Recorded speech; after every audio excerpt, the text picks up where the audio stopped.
Siamo tornati all'eremo dell'armonia primigenia per indagare insieme a Swami Atmananda quali sono le conoscenze dei Veda sullo stato di sogno. Questi testi, nella tradizione induista, rappresentano la conoscenza fondamentale della natura ultima della realtà. Sono divisi in 4 raccolte, di cui l'ultima sezione è appunto il Vedanta. Secondo questo particolare insegnamento, la realtà ultima è non duale e la sua essenza, il collante che la rende manifesta, è il sé o l'Atman. La natura di questo sé è portata a manifestarsi nella condizione di Sat Chit Ananda, che tradotto suona un po' come esistenza, coscienza e felicità.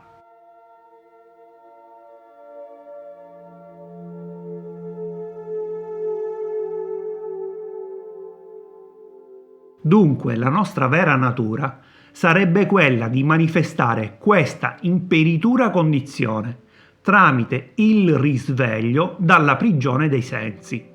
Fino a quando questa condizione non sarà realizzata, noi saremo sempre sotto il gioco della dualità. Liberarsi da questo gioco permette di fatto di comprendere che siamo già ciò che cerchiamo di diventare.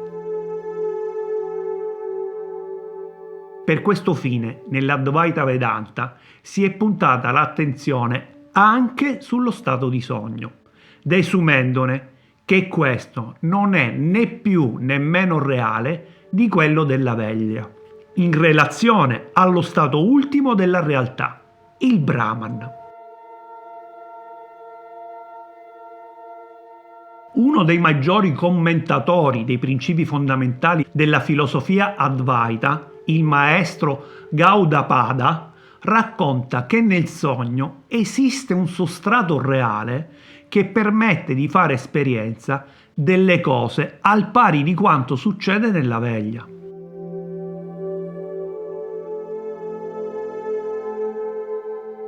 Facciamo un esempio. Se guardando un fiume scorrere vediamo un tronco semisommerso, facilmente possiamo arrivare col credere che si tratti di un coccodrillo. Poiché l'osservato e l'osservatore sono frammentati nella dualità, mutano continuamente aspetto. Alla stessa maniera, nel sogno, c'è un substrato che si fa osservare e dal quale possiamo generare un oggetto grazie al lavoro di percezione della mente. E dunque, anche nel sogno, ciò che osserviamo è frutto di percezioni illusorie, né più e né meno di quanto succede nella veglia.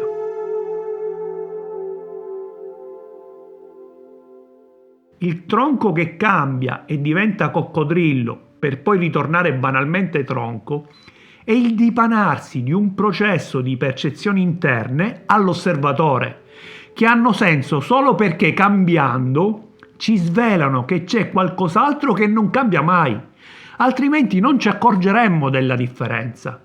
Questo qualcos'altro di immutabile è la realtà ultima.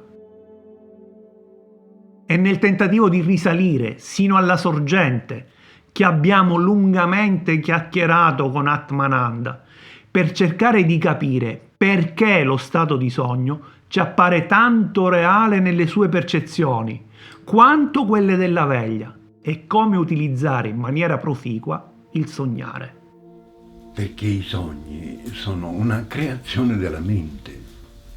Allora, in questa Advaita, in questa Ekamevam Advaityam, uno senza secondo, e il sogno non sussiste perché questa è la realtà suprema, l'identità suprema. Quindi e che si esprime, ecco, col silenzio, il potere senza forma del silenzio,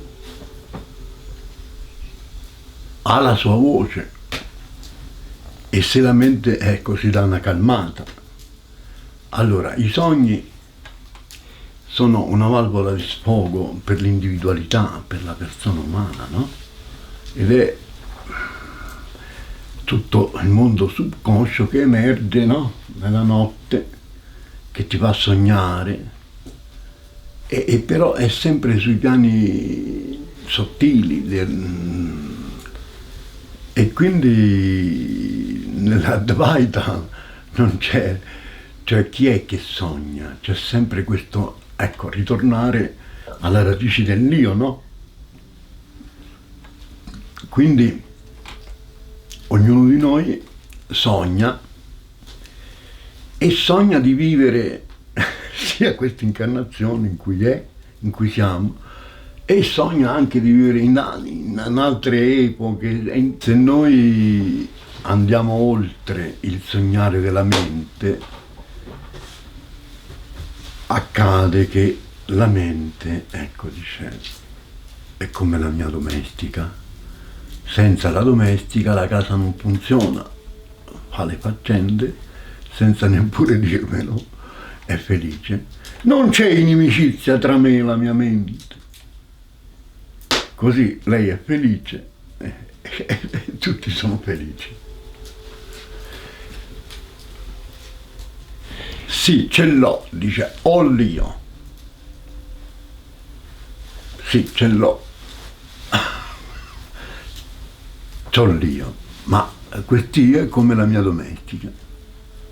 Quindi è l'io che sogna.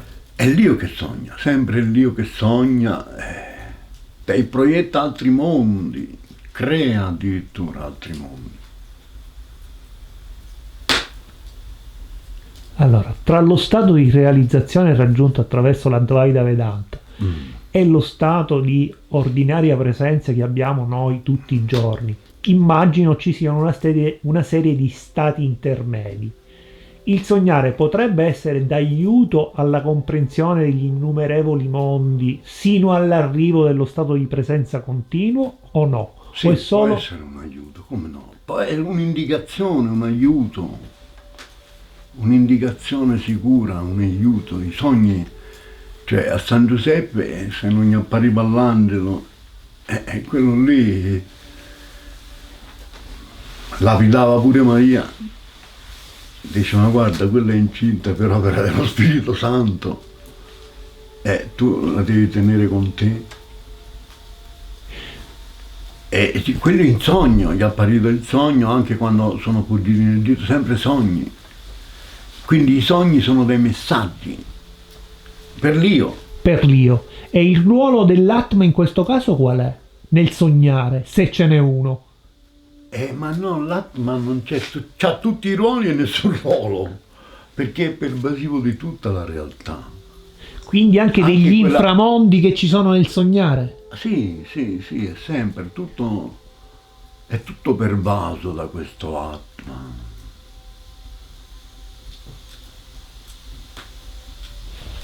Facci capire bene, noi sappiamo che tu nei tuoi sogni, per esempio, hai la possibilità di sperimentare questi altri mondi. Quanto sono reali e quanto non lo sono?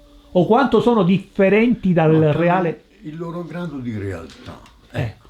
Però non sono la realtà assoluta. Quello che si sbaglia è che la mente sbaglia, cioè è erronea. È che pensa che è lei che crea i mondi, è lei. Ma in questa realtà suprema o identità suprema che ci abita, la mente non ha accesso, può essere solo a servizio. Allora, se è a servizio, allora manifesterà amore, manifesterà. Se invece, ecco, si insuperbisce, no? Si inorgoglisce, dice, ecco, io sono illuminato, tu non sei illuminato, oppure io qua, io là.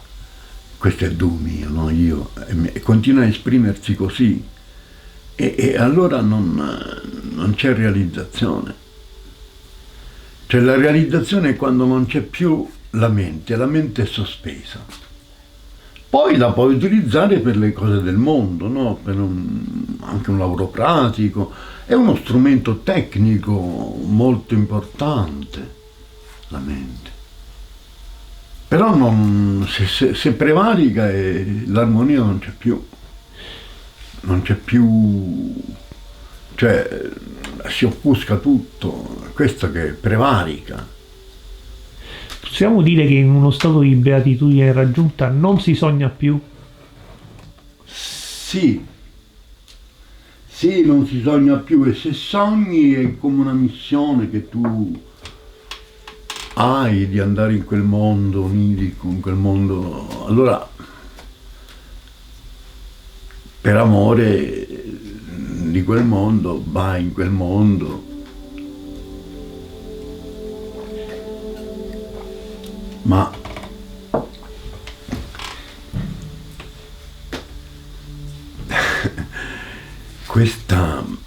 questa fioritura interiore, no? Non proietta più niente, non proietta più niente perché è all'interno di ogni realtà visibile, psichica che sia, o sottile, onirica, cioè, quindi non, il sogno, sì, insomma, no, sono energie, insomma, anche queste.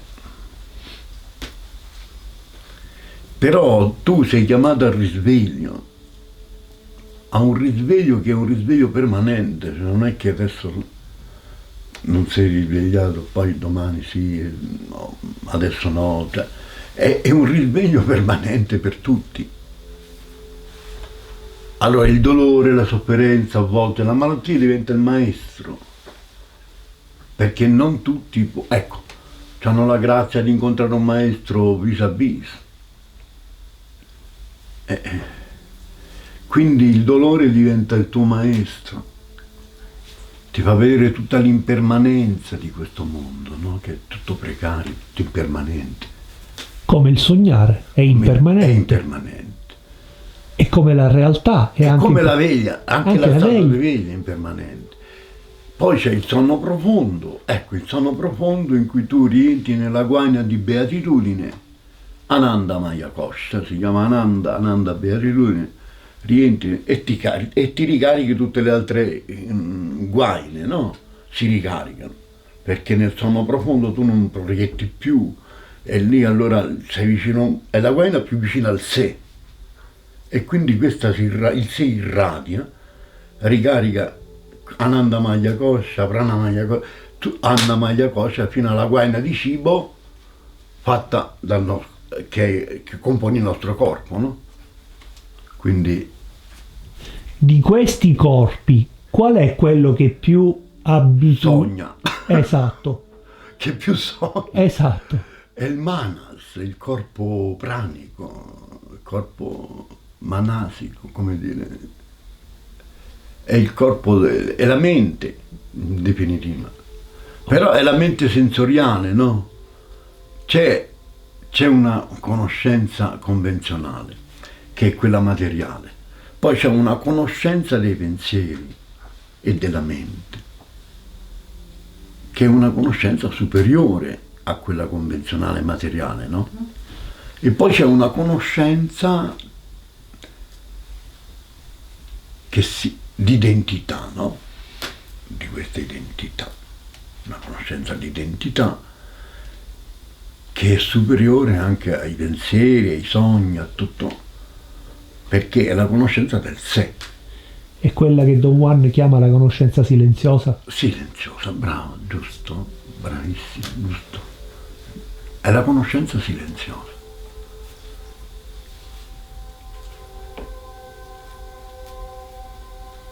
E la pace è la voce del silenzio, ti dà pace.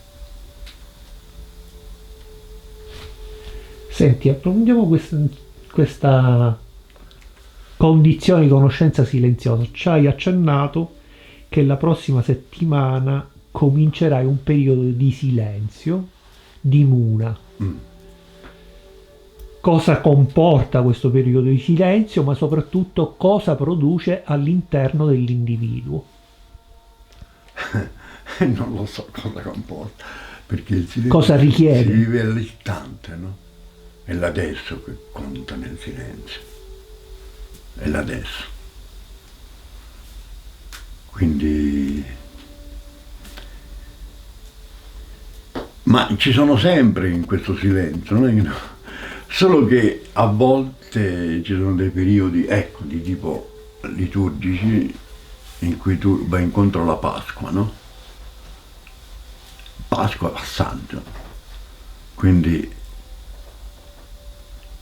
tutte le mattine per me è Pasqua, c'è un passaggio dall'irreale al reale, dalla tenebra alla luce, dalla morte all'immortalità.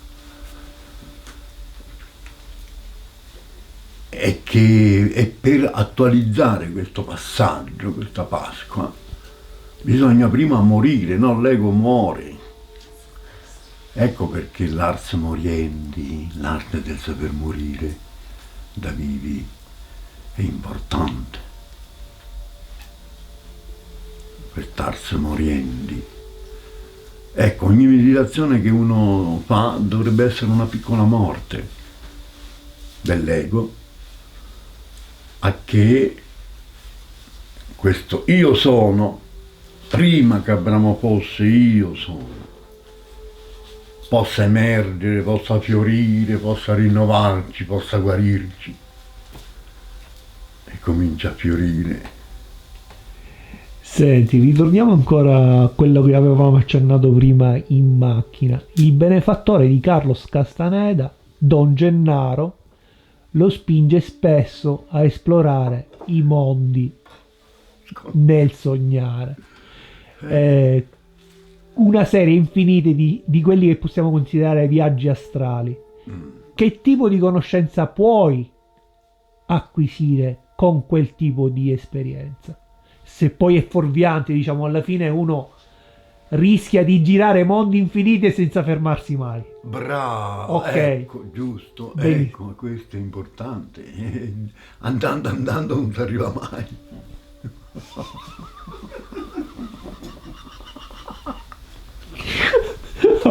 Ok, e quindi cioè che cosa possiamo prendere di utile da quelle esperienze? Visto che comunque alla fine li facciamo, li sperimentiamo questi mondi sottili. A volte nel sognare, ma non solo, altre volte può capitare anche da svegli di avere... Anche da svegli, perché sì, anche, come no. Si entra in contatto qualche volta, anche da svegli. Ma di più di notte, però la notte è più indicata per... Perché la mente forse si ferma, il corpo si acquieta. Si acquieta un po', ecco. Poi c'è uno srotolarsi del corpo pranico, no? Come rotolo volante l'ho chiamato. Uno si srotola e poi va dove l'intento lo conduce, ecco, c'è un intento che tu gli dai, non so, ecco, quel pianeta noto potere resti tre processi, allora voglio vedere dove vanno a finire questi carabinieri che muoiono in servizio, no? Che... E sono andato a finire fino lassù, in questo pianeta di anime appartenenti alla benemerita arma dei carabinieri. No, io sono entrato dal balcone, c'era un balcone, c'erano le colonne romane in una villa romana come quella di Tiberio lì a Capri, tutte colonne, tutti capitelli. Sono entrato dentro una sala, c'erano tutti i carabinieri giovani, quasi tutti, che appena entro, bravo, ma non un applauso come se fossi un divo del cinema.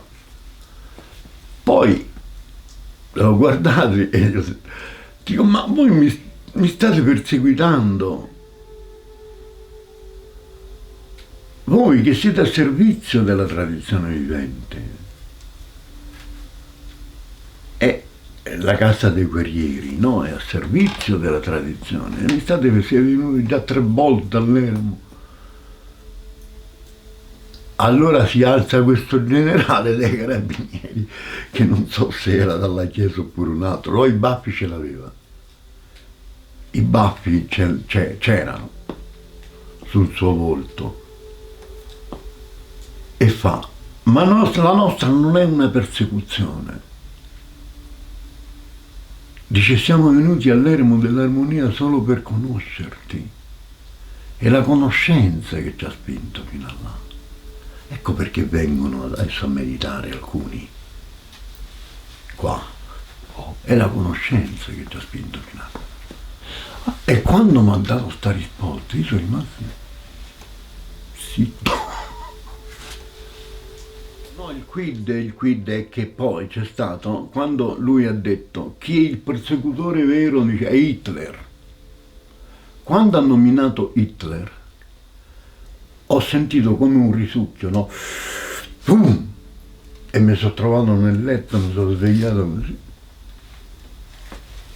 Capito? C'è stato un potere più forte del mio potere che mi ha risucchiato nel corpo fisico. Capito? Tu vai, ecco, c'è questo tunnel e poi ti trovi in un altro mondo.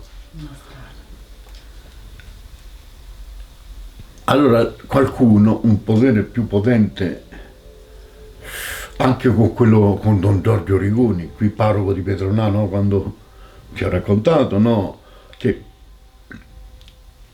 gli do l'orologio perché mi è apparso il Papa, quello polacco, dice dallo a Don Giorgio, perché Don Giorgio Rigoni mi ha detto che io gli facevo perdere tempo, no, lì davanti al tabacchino, e lui mi fai perdere tempo.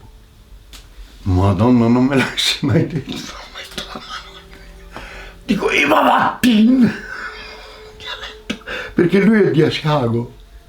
Io gliel'ho detto in dialetto calabro, ma vattene! Ecco perché non viene più qua. E mi dispiace, perché gli voglio bene. Allora, dico, ma vattene! Poi faccio così. E stava lì come nel sogno, in astrale, così sta. Poi cerca di dire qualcosa e dice, vai! Forte però, con un timbro da Mussolini. Vai!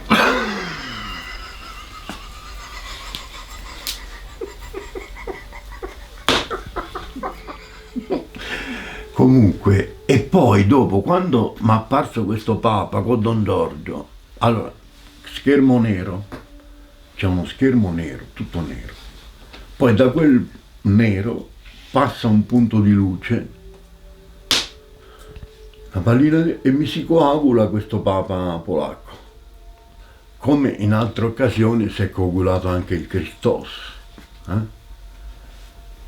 Con Piero Balla, sotto la sorgente sotto, il Christos mi ha fatto così con un dito, si è coagulato, fatto così.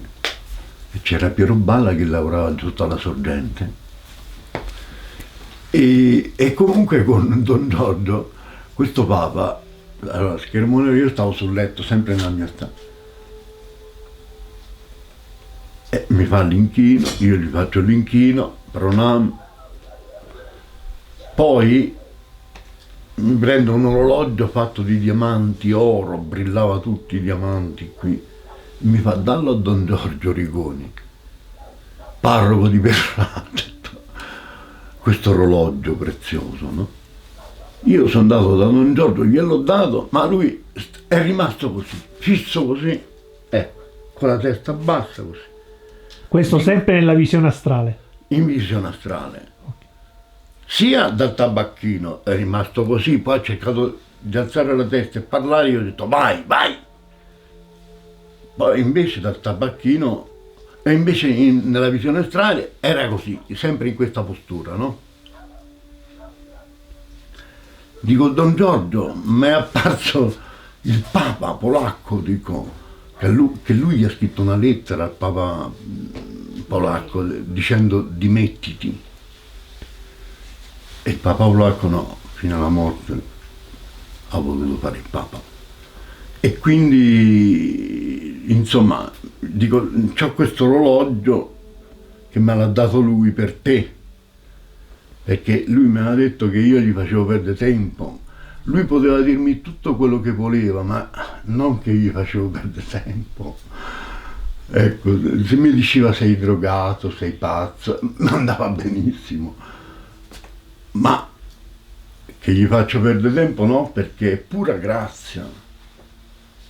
Cioè, quando lui alla terza volta ha detto ma è per te, e quello però non si alzava, non muoveva la capoccia, niente, così stava. Allora la terza volta mi stavo un po' arrabbiando, come dire, e allora lì in quella condizione sul sottile, non, se c'è qualcosa di rabbia, di non so, non ci può rimanere. E di nuovo allora ho avuto questo potere potente che come quell'altro pianeta di Carabia, boom, e mi sono rialzato sul letto. E poi l'ho raccontato a Don Giorgio. E questo è interessante. E lui aveva memoria di questa esperienza? Si ricordava di qualcosa? No, lui ride e poi mi fa, dammi l'orologio. E ride. E rideva. A volte può capitare che Poi Don Giorgio all'Annunziata a momenti mi fa soffocare qui con un bicchiere di vino mandato per traverso, sono dovuto entrare il corpo fisico. C'era la signora lì e c'era dormivo un pranzo.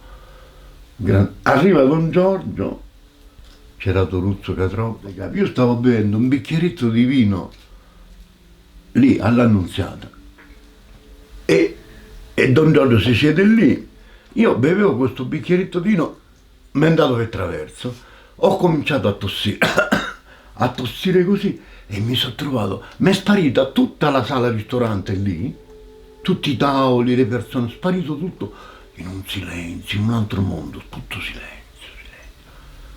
Tutto il bar chiacchieravano le 15-20 persone, ma sparito tutto. Mi sono trovato. E il corpo fisico però sulla sedia ha cominciato a tremare tutto. Capito? Se ero in piedi, perché mi è capitato altre volte, c'è qualcuno che mi ha tirato giù col braccio, un muratore Diamanteo, mi ha tirato giù, che mi ha visto partire per l'aria. Allora questo vibrare, però stavo sulla sedia, quindi non ho. Però lui, capito? Perché l'impatto tra il corpo fisico molto limitato, no? E quest'altro mondo dove c'era tutto silenzio, dove era andato a finire. Il corpo fisico si è trovato un po' spiazzato, quindi ha cominciato a vibrare, no? Così. Poi a un certo punto, ecco, ho ripreso, ho fatto Mudra Yoga. Mudra Yoga sono le posizioni delle mani, no? In cui tu ristabilisci una certa armonia tra l'alto e il basso, tra il secco e l'umido, tra nascita e morte, e tutte le dualità, no? E ritorni in uno stato ordinario, no? Allora, boom, silenzio. E tutti mi guardavano lì. Comunque, gliel'ho detto a Don Giorgio, tu mi hai mandato all'altro mondo, mi hai mandato. Mi hai mandato in un altro mondo. Da sveglio. Da sveglio proprio, da sveglio perché stavo bevendo un bicchiere di vino. Senti, ma questo è stato un episodio accidentale. Invece ci possono essere delle manovre controllate che permettono. Sì, anche. Però devi essere un artista dei sogni, come li chiama un sognatore. Cioè ti specializzi nei sogni. Però insomma, ecco, tutto quanto poggia sulla realtà, identità suprema, quindi quello che conta davvero è questa identità che è sempre qui, sempre ora e che ti sfugge, ecco, che la mente vorrebbe, ma non è impossibilitata, perché non deve solo, ecco, acquietarsi e porsi a servizio, questa è la.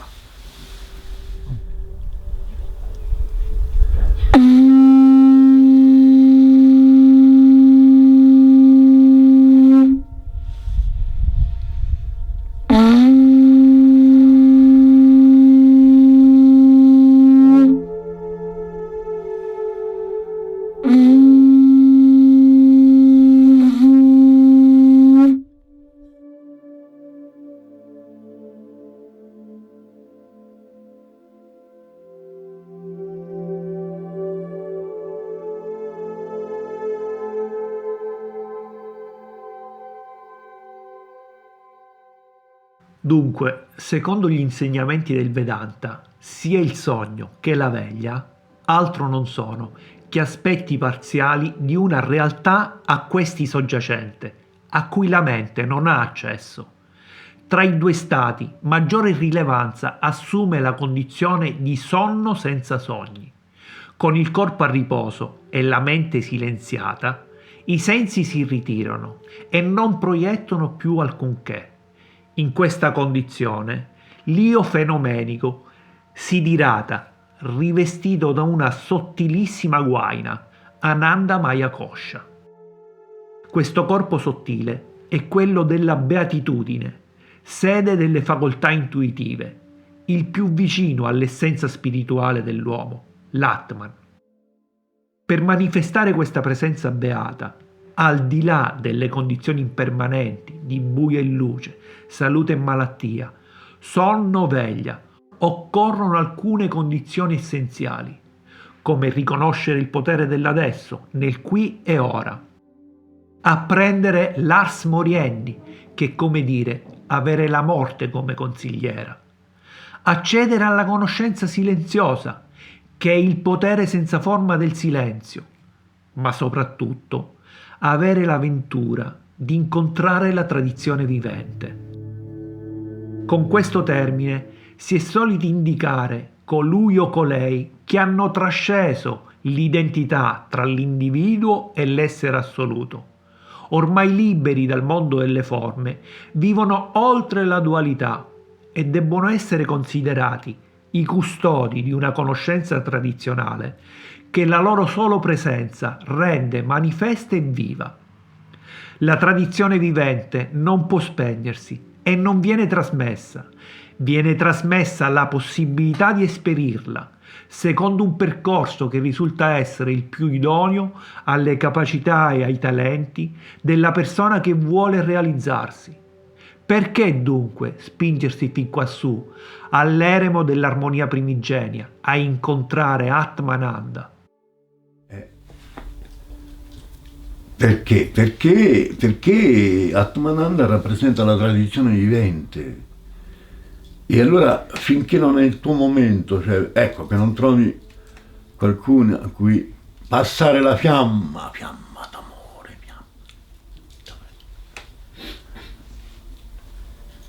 e il corpo fisico deve rimanere. A proposito di questa... E così non muoio, capito? Ancora non... Anche se mi siamo appesi a quell'albero ho pensato di morire con questo dolore. Invece... E chi è che detta questa regola del gioco? Cioè, il passaggio della tradizione vivente da te a chi verrà dopo di te. Chi è che lo determina? Ma non si sa, non è un mistero. La trasmissione di questa tradizione vivente è un mistero. Non ci sono parole razionali sul piano razionale per esprimere questo. Tu in questo momento, Francesco, stiamo comunicando, tu stai comunicando con la tradizione vivente. E se accade questa osmosi spirituale,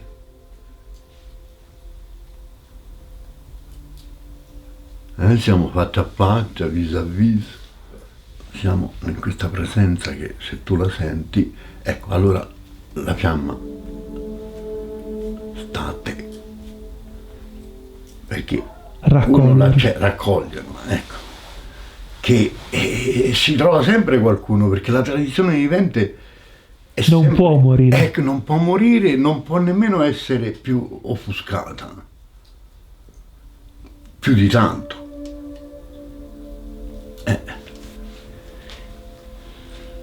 Quindi è un fatto di... Swami, ma la tradizione vivente ad ogni passaggio resta immutata o subisce degli aggiornamenti in base al tempo e al luogo dove è? No, la tradizione vivente è immutabile, non nasce né muore, non sottostà né a nascita, a malattia, a vecchiaia e morte, non sottostà a quelle 4 fondamentali attività che condividiamo con gli animali: copulare, mangiare, dormire, sognare e difenderci.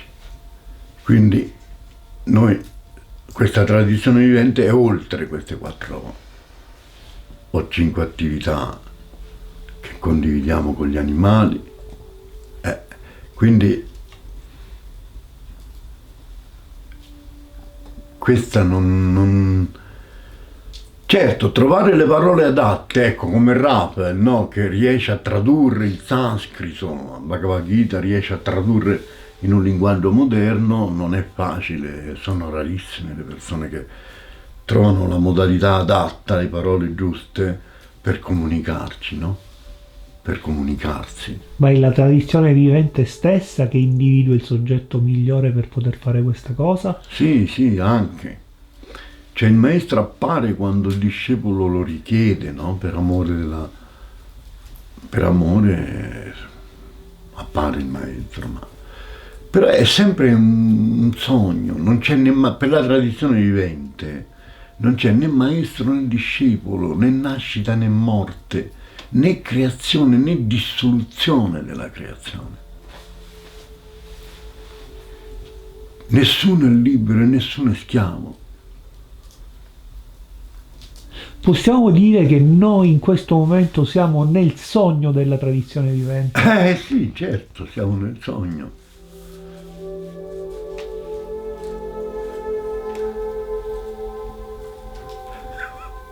Siamo nel sogno e siamo risvegliati al sogno.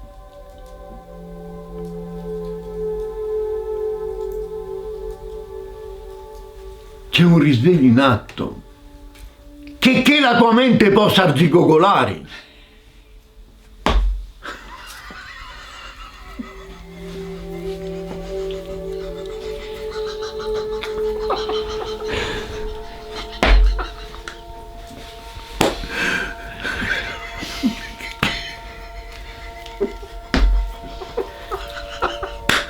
Scusate, perdonate.